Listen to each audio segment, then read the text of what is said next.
बिस्मिल्लाहिर्रहमानिर्रहीम।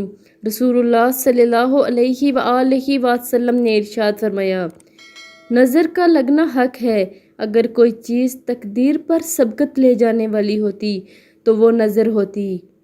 सही मुस्लिम की हदीस मुबारक है।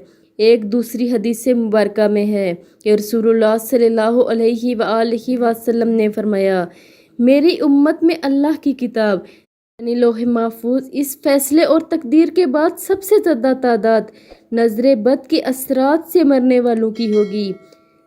नज़र बद के हवाले से रसूलुल्लाह सल्लल्लाहु अलैहि वआलैहि वसल्लम का इरशाद मुबारक है, नज़र बद एक अच्छे भले इंसान को कब्र में दाखिल कर देती है और ऊंट को हंडिया में दाखिल कर देती है।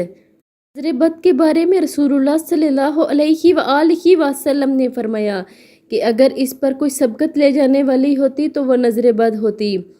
और अपनी उम्मतियों के लिए फरमाया, इसमें ज़्यादातर तादाद नज़र बद से मरने वालों की होगी। अल्लाह पाक हमें हर एक ऐसी चीज़ से महफूज फरमाए। आमीन सुम्मा आमीन।